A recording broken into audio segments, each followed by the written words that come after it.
ইমানের পথে অবিচল থেকে আমার মরণ যেন হয়। লিল্লাহে তাকবীর, নারায়ে তাকবীর।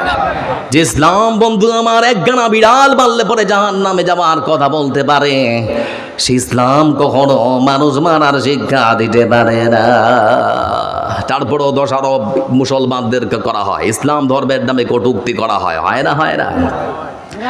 এজন্য আল্লাহ রাব্বুল আলামিন কোরআনে কারীমের আরেক আয়াতে সুন্দর করে বলেন, وَمَا أَرْسَلْنَاكَ إِلَّا كَافَّةً لِلنَّاسِ بَشِيرًا وَنَذِيرًا وَلَكِنَّ أَكْثَرَ النَّاسِ لَا يَعْلَمُونَ। আল্লাহ রাব্বুল আলামিন দ্বিতীয়বার আয়াতের মধ্যে সুন্দর করে বলেন, হে রাসূল, আমি আপনাকে সারা পৃথিবীর সমগ্র মানব জাতির জন্য, সারা পৃথিবীর সমগ্র মানব জাতির জন্য, শুধুমাত্র মুসলমানের জন্য নয় বন্ধু আমার, সারা পৃথিবীর সমগ্র মানব জাতির জন্য সতর্ককারী আর সুসংবাদদাতা হিসেবে প্রেরণ করেছি। আচ্ছা, আপনাদের যদি প্রশ্ন করি, রাসূল কি শুধু মুসলমানদের জন্য এসেছেন? শুধু কি মুসলমানদের জন্য নাকি? হ্যাঁ না বলে না, শুধু কি মুসলমানদের জন্য না, সারা পৃথিবীর সমগ্র মানব জাতির জন্য তিনি এসেছেন। এজন্য সব ধর্মের মানুষকে তিনি নিরাপত্তার শিক্ষা দিয়েছেন, নিরাপত্তার কথা বলেছেন।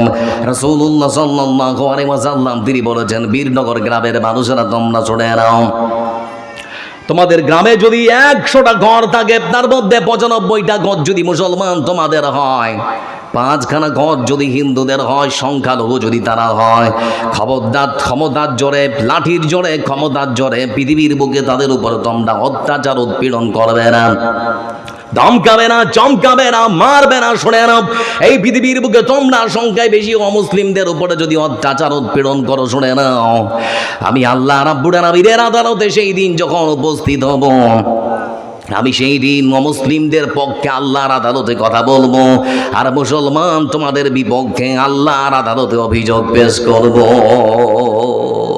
পৃথিবীর বুকে একজন বিরল নেতা যিনি অমুসলিমদের নিরাপত্তার কথা বলেছেন। আমাদের সমাজেও নেতা আছে না নেই? কথা বলে না নেই? ভারতবর্ষের বর্তমান যিনি স্বরাষ্ট্রমন্ত্রী, নাম কি? মোটা ভাই নাকি? মোটা ভাই। আবার বন্ধুরা, আমাদের ভারতবর্ষের স্বরাষ্ট্রমন্ত্রী কাশ্মীরের বারামুল্লা এলাকায় তিনি গিয়েছেন, তিনি সভামঞ্চে দাঁড়িয়েছেন, ভাষণ দিচ্ছে, বিশাল বড় সভামঞ্চ, রাজনৈতিক সভামঞ্চে দাঁড়িয়ে ভাষণ দিচ্ছে। হঠাৎ করে বন্ধু আমার পাশের মসজিদ থেকে আযানের ধ্বনি ভেসে আসছে, হাইয়া আলাস সালাহ।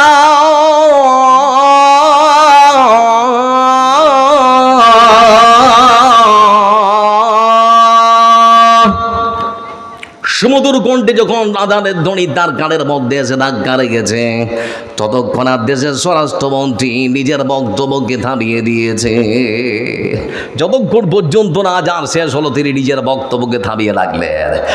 আযান যখন শেষ হয়ে গেল, ঠিক সেই সময় তিনি বক্তব্য রাখতে গিয়ে তিনি আবার বলতে শুরু করেছেন, ভারতবর্ষের মুসলমান তোমরা যারা আছো, যারা মনে করো ভারতবর্ষের বিজেপি পার্টি কিংবা বিজেপির নেতা মন্ত্রীরা তোমাদের সম্মান আর শ্রদ্ধা করে না, তোমাদের সম্মান শ্রদ্ধা দেখাবার জন্য আমি দেশের স্বরাষ্ট্রমন্ত্রী আযান শোনার সঙ্গে সঙ্গে নিজের যে বক্তব্য সেটাকে থামিয়ে দিয়েছি। আমি প্রমাণ করে দিলাম আমরাও তোমাদের ধর্মকে, তোমাদেরকে সম্মান আর শ্রদ্ধার নজরে দেখি।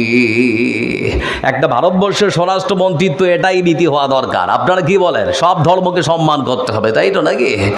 এজন্য বন্ধু আমার এই মতো করে তিনি আমাদেরকে জানিয়েছেন। কিন্তু স্বরাষ্ট্রমন্ত্রী অমিত শাহজি, আপনার কাছে যে আমাদের কিছু প্রশ্নের উত্তর এখনো পর্যন্ত বাকি আছে, বলে সেটা কি?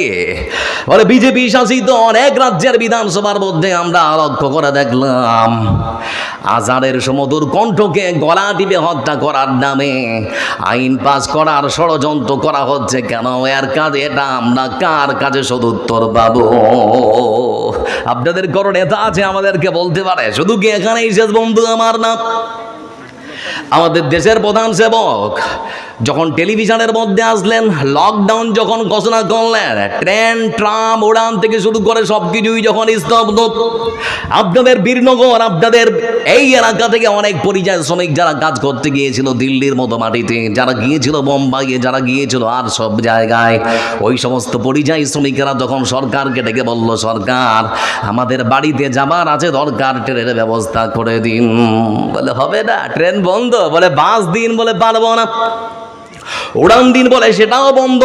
তাহলে যাব কেমন করে? পায়ে হেঁটে যাও। অসংখ্য পরিযায়ী শ্রমিককে আমরা লক্ষ্য করে দেখেছি, হাজার হাজার কিলোমিটার দ্বারা পায়ে হেঁটে বাড়িতে আসার জন্য রওনা দিয়েছে। দেখেছেন না? দেখেননি? আবার বন্ধুরা, কত শ্রমিক ঘুমন্ত অবস্থায় ট্রেন লাইনে শুয়ে গিয়েছে, একই সঙ্গে ট্রেন এসে 10 জন 12 জনকে মেরেছে। বলছিলাম বন্ধুরা আমার, এই দৃশ্য আমরা দেখেছি ভারতবর্ষের বাড়িতে। আমাদের প্রধান সেবক নরেন্দ্র দামোদর দাস মোদীজি লকডাউন ঘোষণা করার পর সব কিছু যখন স্তব্ধ হয়ে গেল, মানুষেরা সবাই এসে তখন বিভিন্ন স্টেশনের মধ্যে ভিড় করতে শুরু করেছে। দিল্লির বাড়িতে একটা স্টেশন আছে আনন্দ বিহার, নাম শুনেছেন? আনন্দ বিহার। সেই আনন্দ বিহার স্টেশনে বন্ধু আমার, একজন মা তার ছোট্ট 1.5 থেকে 2 বছরের একটা বাচ্চা ছেলেকে সঙ্গে করে সেও বাড়ির দিকে রওনা দিয়েছে। কিন্তু হাঁটতে হাঁটতে আনন্দ বিহার স্টেশনে যখন পৌঁছে গিয়েছে, ক্লান্ত শরীর, সূর্যটা ডুবে গেছে, মনে মনে চিন্তা করলো রাত্রিবেলা আর যাওয়া ঠিক হবে না, সারা রাত ধরে বিশ্রাম করবো, সকালবেলা সামান্য কিছু চিড়ে কিংবা পানি খেয়ে আবার আমি বাড়ির দিকে রওনা দেবো সন্তানকে সাথে করে। এই মনে করে মা সারাটা রাত ধরে ওই স্টেশনের মধ্যে প্ল্যাটফর্মে ঘুমিয়ে থেকে সকাল যখন হলো বন্ধু আমার, সকালবেলা সূর্য যখন উঠেছে, সূর্য তাপ যখন মায়ের শরীরের মধ্যে এসে লেগেছে, লক্ষ্য করে দেখলাম ছোট্ট বাচ্চার ঘুম তখন ভেঙে গেল। ছোট্ট বাচ্চা মায়ের কাছে যায় আর মাকে ডাকে মা মা। ছোট্ট বাচ্চা মায়ের কাছে গিয়ে মায়ের গালে মুখে চুমু দেয়, একবার মায়ের শাড়ির আঁচলটা ধরে টানে আর মাকে ডাকে মা মা। মার ঘুম ভাঙে না। মা বুঝতে, ছোট্ট বাচ্চা তো বুঝতে পারে না আমার শরীর থেকে রুহখানা বেরিয়ে গিয়েছে, জীবনটা চলে গেছে। এই মাকে ডাকালেও পরে মা আর কোনোদিন ঘুম থেকে উঠবে না। এই ভয়ঙ্কর দৃশ্য ভারতবর্ষের ন্যাশনাল টেলিভিশনে প্লে করা হলো। এবিপি নিউজ, আজ তাক, রিপাবলিক টিভি, এই ভারতবর্ষের ন্যাশনাল টেলিভিশনে ভয়ঙ্কর দৃশ্যটাকে প্লে করা হলো। বিভিন্ন সাংবাদিক তারা দেখালেন, দেখেছেন ভারতবর্ষের প্রধানমন্ত্রী, ভারতবর্ষের অর্থমন্ত্রী, ভারতবর্ষের স্বরাষ্ট্রমন্ত্রী, ভারতবর্ষের প্রতিরক্ষা মন্ত্রী, সমস্ত নেতা মন্ত্রীরা লক্ষ্য করে দেখলো, কিন্তু কারো মনের মধ্যে কোনো রকম কোনো দয়া মায়া মমতার সৃষ্টি হয় না। এজন্য বলতে যাচ্ছি, ও আমার হিন্দু ভাই অমল বিমল শ্যামল, লরেন্স বনের শুনে আমার হিন্দু বোন শিউলি শ্যামলি কমলি অমলি বিমলি, ভালো করে শুনে নাও। যারা বর্তমান ক্ষমতায়, এরা না মুসলমানের, না হিন্দুর, না হিন্দুর না মুসলমানের, কখনো কারো হতে এরা পারে না। এজন্য আসো তোমরা, আমরা সবাই মিলে একটা সংকল্প করে সুন্দর একটা ভারতবর্ষ গড়ার প্রতিজ্ঞা করে। বলছিলাম বন্ধু আমার, যারা এখানে বসে আছেন, বিশ্বনবী সাল্লাল্লাহু আলাইহি ওয়াসাল্লাম সম্পর্কে আল্লাহ রাব্বুল আলামিন তিনি ওই আয়াতটার মধ্যে বললেন, হে রাসূল, আমি আপনাকে সারা পৃথিবীর সমগ্র মানব জাতির জন্য সতর্ককারী আর সুসংবাদ দাতা হিসেবে প্রেরণ করেছি। যার মানে হলো বন্ধু আমার, যেখানে জাহান্নামের ভয়, তারপরে পরে আবার জান্নাতের সুসংবাদ আছে না নেই? সবাই একটু কথা বলে। আবার আল্লাহর বান্দারা কেমন করে আল্লাহর জান্নাতে যাবে তারও ব্যবস্থা, তারও দিক নির্দেশনা আমার রাসূল দিয়েছেন না দেননি? রাসূলুল্লাহ সাল্লাল্লাহু আলাইহি ওয়াসাল্লাম তিনি সুন্দর করে বলেন, ইয়াদখুলুল জান্নাতা মিন উম্মতি 70 আলফাম বিগাইরি হিসাব, হুমুল্লাযীনা লা ইস্তারকুনা ওয়া লা ইয়াতাতায়্যারুনা ওয়া আলা রাব্বিহিম ইয়াতাওয়াক্কালুন। কইরে খালিদ, কইরে অমর, এসেছে নতুন বদর, কথা সেই দিগ্বিজয়ী নবীন মুজাহিদ। এখনো কি গাইতে হবে ঘুম ভাঙানো গীত? এখনো কি গাইতে হবে ঘুম ভাঙানো গীত? ঘুম লেগেছে নাকি? কইরে খালিদ, কইরে অমর, এসেছে নতুন বদর, কথা সেই দিগ্বিজয়ী নবীন মুজাহিদ। এখনো কি গাইতে হবে ঘুম ভাঙানো গীত? এখনো কি গাইতে হবে ঘুম ভাঙানো গীত? মসজিদের ওই কোণে বসে তাসবিহ নয় রে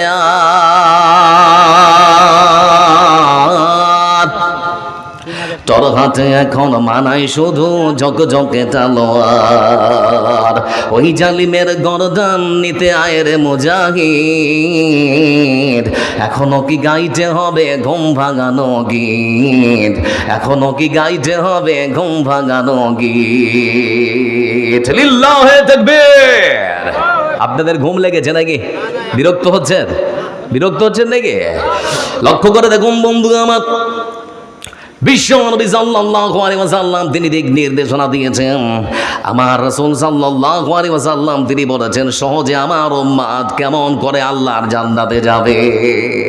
এজন্য রাসূলুল্লাহ সাল্লাল্লাহু আলাইহি ওয়াসাল্লাম তিনি হাদিসের মধ্যে বললেন, আমার উম্মতের মধ্য থেকে ৭০,০০০ এমন আল্লাহর বান্দা আছে, এমন উম্মত আছে যাদেরকে আল্লাহ রাব্বুল আলামিন বিনা হিসাবে বিনা বিচারে আল্লাহর জান্নাতে প্রবেশ করাবে। সংখ্যাটা কত বললাম? একটু জোরে বলি, কত? ৭০,০০০। ওরা বিনা হিসাবে বিনা বিচারে যাবে। আমাদের ইচ্ছা আছে না নেই? হ্যাঁ না বলেন, আছে না নেই? তো কি করলে বিনা হিসাবে বিনা বিচারে যাব? আজকে বলবো না আর একদিন? আল্লাহ রাব্বুল আলামিন রাসূল তিনি বলেন, হুমুল্লাযীনা লা ইস্তারকুনা ওয়া লা ইয়াতাতায়্যারুনা ওয়া আলা রাব্বিহিম ইয়াতাওয়াক্কালুন। আল্লাহ রাব্বুল আলামিন রাসূল বলেছেন যে আল্লাহর বান্দার মধ্যে 3খানা গুণ থাকবে। আল্লাহ রাব্বুল আলামিন তাদেরকে বিনা হিসাবে বিনা বিচারে তার জান্নাতে প্রবেশ করাবে। প্রথম নাম্বার হলো বন্ধু আমার, ওই সমস্ত আল্লাহর বান্দা যারা কোনোদিন কোনো জিনিসকে শুভ বা অশুভ লক্ষণ মনে করে না। ভালো বন্ধের মালিক যিনি কে? জোরে বলে, তিনি কে? আমার বন্ধুরা যারা কোনোদিন কোনো জিনিসকে শুভ বা অশুভ লক্ষণ মনে করে না। আমি মুসলমান, লক্ষ্য করে দেখুন, সকালবেলা যখন আমার দোকানটা খুলব ঠিক সেই সময় আমার দোকানে যদি কোনো মানুষ বাকিতে কোনো জিনিস দিতে চায়, আমার মনের মধ্যে তখন একখানা বিশ্বাস আছে, একে যদি বাকিতে কিছু দিয়ে দেই সারাদিন আর কোনো খদ্দের আসবে না। এ বিশ্বাস আছে না নেই? নেই মুসলমান। আবার বন্ধু আমার লক্ষ্য করে দেখুন, মুসলমান ওই মুসলমান যারা কোনোদিন কোনো জিনিসকে শুভ বা অশুভ লক্ষণ মনে করে না। আমার চোখের মধ্যে একখানা আজিরি উঠেছে, উঠে না? উঠে না? উঠে আপনাদের কোনে ওটা কি বলেন আপনারা? আজিরি উঠেছে, প্রচন্ড ব্যথায় কাতর হয়ে গিয়েছি, চলতে পারি না, ব্যথা করছে, চোখ দিয়ে ঝরঝর করে জল ঝরছে। এই দেখে আমার দাদি আমাকে ডেকে বলছে, নাতি রে কি হয়েছে বল। আমি তখন বললাম, ও দাদি দেখ, একটা আজিরি উঠেছে, যন্ত্রণা সহ্য করতে পারি না, অনেকটা ব্যথা, ভালো লাগে না। তো বলছে, পাগলা ঔষধ যে আছে রে। আমি তখন বললাম, ঔষধ কথা? দাদি তখন আমাকে ডেকে বলে, পাশের বাড়ির ছোট্ট বাচ্চাটার কাছে যা, ওই জায়গাটায় চোখটা ঠেকিয়ে দে, তাহলেই ভালো হয়ে যাবে। ওটা বললাম না, বুঝতে পেরেছেন না পারেননি? এ হচ্ছে মুসলমানের বিশ্বাস, আকীদা বন্ধু আমার। শুধুমাত্র এখানে এই শেষ নয়, লক্ষ্য করে দেখবেন অনেক সময় আকাশের একদিকে রদ আর একদিকে বৃষ্টি হয় না। গ্রামের নারী আর দাদিরা তখন বলে এখন শিয়ালের বিয়ে লেগেছে, পারে না? আবার যদি অনাবৃষ্টি শুরু হয় বন্ধু আমার, বৃষ্টি যদি না হয়, তাহলে পরে নারীরা বলে পুকুরের পাশে যা ব্যাঙ ধর, বিয়ে দিয়ে দে, তাহলে পরে আকাশ থেকে বৃষ্টি হবে। বৃষ্টি দেওয়ার মালিককে? ব্যাঙ নাকি? আশ্চর্য ব্যাপার। আবার লক্ষ্য করে দেখুন বন্ধু আমার, শাশুড়ি আর বৌমা সারা রাত ধরে ধান সিদ্ধ করেছে, সারা রাত ধরে তার ধান সিদ্ধ করেছে, সকালবেলা আকাশে ঝলমলে রোদ দেখে সুন্দর করে চাতালে খৈলানে মেলে দিয়েছে। এটা কি বলেন? খৈলানে সুন্দর করে মেলে দিয়েছে, কিন্তু দুপুর বেলা এমন ঝড় আর এমন বৃষ্টি বন্ধু আমার, ধান আর পানি সব একাকার। শাশুড়ি আর বৌমা দুজনে মিলে তখন বলে, আল্লাহর চোখ নেই, আজকেই ওর পানি দেওয়ার সময় হলো। বলে না? কি অবস্থা আমার বন্ধুরা। জন্য আল্লাহ রাব্বুল আলামিন তিনি বলেন, যারা কোনোদিন কোনো জিনিসকে শুভ বা অশুভ লক্ষণ মনে করে না, আজকের সমাজের ওই সমস্ত যুবতী মেয়েরা, ওটা আমার বোন, আপনার বোন হতে পারে, পায়ের মধ্যে একটা কালো সুতা পরে না, কথা বলে না। বোনকে জিজ্ঞেস করছি, বোন দেখ কেন? তো বলে, মানুষের নজর থেকে বাঁচবো সেজন্য, বিপদ থেকে আমাকে সুতাটা বাঁচাবে সেজন্য। বলতে চাচ্ছি আপনাদেরকে, বিপদ থেকে বাঁচাবার মালিককে না ওই সুতা? কেরামান কাতিবিন রোজ হাসরের দিন কেরামান কাতিবিন রোজ হাশরের দিন আল্লাহর কাছে যদি করে অভিযোগ আমি বলবো দুনিয়ায় ছিলাম খাজা বাবার লোক। কার লোক? ওরা কি দেওয়ার বিশ্বাস কি বলে খাজা বাবা আমাকে বাঁচাবে, বাঁচাবার মালিক কে? আবার বাংলাদেশের অনেক পীর আছে বলে মুরিদ হো, জাহাজে করে জান্নাতে ঢুকাবো, আছে না নেই? বলে জাহাজে করে তোদেরকে জান্নাতে ঢুকাবো। কি অবস্থা, জান্নাত কিনে দিয়েছে তারা। আল্লাহ রাব্বুল আলামিন শুনে জন্যই তিনি বলেন হুমুল্লাযীনা লা ইস্তারকুনা, যারা কোনোদিন কোন জিনিসকে শুভ বা অশুভ লক্ষণ মনে করে না। আজকে আমাদের সমাজে আছে কি আছে না বলতে পারবো না। আমরা যখন ছোট ছিলাম তখন দেখতাম গ্রামে অনেক সময় বিকেলবেলা দুপুরবেলা সাপুড়ের সাপ খেলা দেখাতে আসতো। এখন আছে?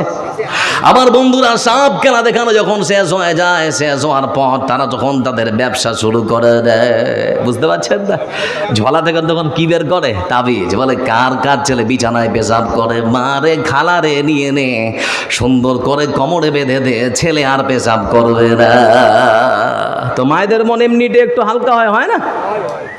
ওরা বলে করলো সন্তান প্রচন্ড ঠান্ডার সময় বিছানায় পেশাব করে, প্রতিদিন কাপড় পরিষ্কার করতে আর ভালো লাগে না, একখানা তাবিজ নিয়েছে, সুন্দর করে মা গলা থেকে কিংবা কোমরে বেঁধে দিয়েছে। সারা রাত ধরে মা এবার নিশ্চিন্তে ঘুমিয়েছে। সকালবেলা বিছানা তুলতে গিয়ে মনের মধ্যে বিশ্বাস, গলায় তাবিজ আছে, কোমরে তাবিজ বাঁধা আছে, আমার ছেলে বিছানায় পেশাব করতে পারে না। কিন্তু বিছানা তুলতে গিয়ে মা হতবাক, প্রতিদিন আমার ছেলে বিছানায় পেশাব করে 500 গ্রাম, আজকে পুরো 1 কিলো ঢেলেছে। বুঝতে পারছেন?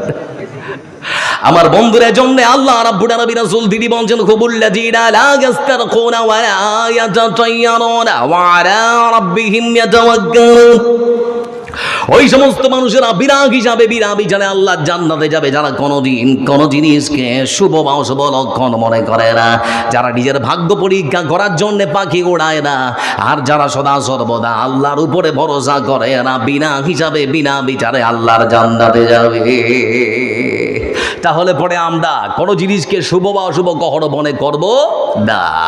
লক্ষ্য করে দেখুন বন্ধু আমার, বিশ্ব নবী সাল্লাল্লাহু আলাইহি ওয়াসাল্লাম তিনি শিক্ষা দিয়েছেন এই মতো করে তার উম্মতেরা আল্লাহর বান্দারা কেমন করে আল্লাহর জান্নাত খানা পাবে। আবার রাসূল সাল্লাল্লাহু আলাইহি ওয়াসাল্লাম তিনি শিক্ষা দিয়েছেন পৃথিবীর বুকে মানুষের সেবাও করতে হয়। এই শিক্ষা ইসলামে আছে না নেই? রাসূলুল্লাহ সাল্লাল্লাহু আলাইহি ওয়াসাল্লাম সুন্দর সমাজ গঠন করার জন্য শিক্ষা দিতে দিতে তিনি আবার এটাও বলেছেন, রাসূলুল্লাহ সাল্লাল্লাহু আলাইহি ওয়াসাল্লাম তিনি বলেন যারা ছোটকে স্নেহ করে না, বড়কে সম্মান আর মর্যাদা করে না, ফালাইসা না ওরা আমার দলের কখনো হতে পারে না। তারপর রাসূলুল্লাহ সাল্লাল্লাহু আলাইহি ওয়াসাল্লাম তিনি বলেন, ও পৃথিবীর মানুষেরা তোমরা শোনো, তোমরা কি মুসলমান হতে চাও? কাকে বলে তোমরা কি শুনবে? মুসলমান কাকে বলেন? রাসূলুল্লাহ সাল্লাল্লাহু আলাইহি ওয়াসাল্লাম মুসলমানের সংজ্ঞা দিতে গিয়ে তিনি বলেছেন আল মুসলিম মান সালিমাল মুসলিমুন মিন লিসানিহি ওয়া ইয়াদিহি। মুসলমান তাকেই বলা হয় যার হাত আর মুখ থেকে তার প্রতিবেশী কখনো কষ্ট পায় না। আপনার প্রতিবেশী যদি অমুসলিম হয় তারপরেও ইসলাম শিক্ষা দিচ্ছে খবরদার হাত দিয়ে মারবেন না, মুখ দিয়ে গাল বন্ধ করবেন না, তাহলেই আপনি মুসলমান। মুসলমান কাকে বলে? যার হাত আর মুখ থেকে প্রতিবেশী নিরাপদ। আমার বন্ধুরা কথা বলতে বলতে রাসূলুল্লাহ সাল্লাল্লাহু আলাইহি ওয়াসাল্লাম তিনি আবার আরেকখানা হাদিসের মধ্যে বলেছেন, মাইয়াত মাল্লি মা বাইনা লিহিয়াইহি ওয়া মা বাইনা রিজলাইহি আদমাল্লাহুল জান্নাহ। রাসূলুল্লাহ সাল্লাল্লাহু আলাইহি ওয়াসাল্লাম তিনি বলেন, ও আমার উম্মতেরা, আল্লাহর বান্দারা, তোমরা শুনে নাও, পৃথিবীর বুকে তোমরা যদি দুটো জিনিসের দায়িত্ব নিতে পারো, আমি রাসূল তোমাদের জন্য আল্লাহর জান্নাতের দায়িত্ব নিয়ে নেব। কি এমন দুটো জিনিস? বিশ্বনবী সাল্লাল্লাহু আলাইহি ওয়াসাল্লাম তিনি বললেন, এই পৃথিবীর বুকে আল্লাহর কোন বান্দা যদি মুখের দায়িত্ব নিয়ে নেয়, এই মুখ দিয়ে কোনো প্রতিবেশীকে আর কখনো গাল বন্ধ করবে না, এই হাত দিয়ে আর কাউকে কোনোদিন মারবে না, অন্যায়ভাবে কাউকে প্রহার করবে না। আমার বন্ধুরা, হাত আর মুখ কিংবা মুখ আর লজ্জাস্থান, এই দুটো জিনিসের দায়িত্ব যদি নিতে পারে, আমার রাসূল সাল্লাল্লাহু আলাইহি ওয়াসাল্লাম তিনি বলেছেন, আমি রাসূল তার জন্য জান্নাতের দায়িত্ব নিয়ে নেব। ইসলামের সৌন্দর্যগুলো এবার দেখাচ্ছি বন্ধু আমার, আপনি কেমন মুসলমান হবেন। বিশ্ব নবী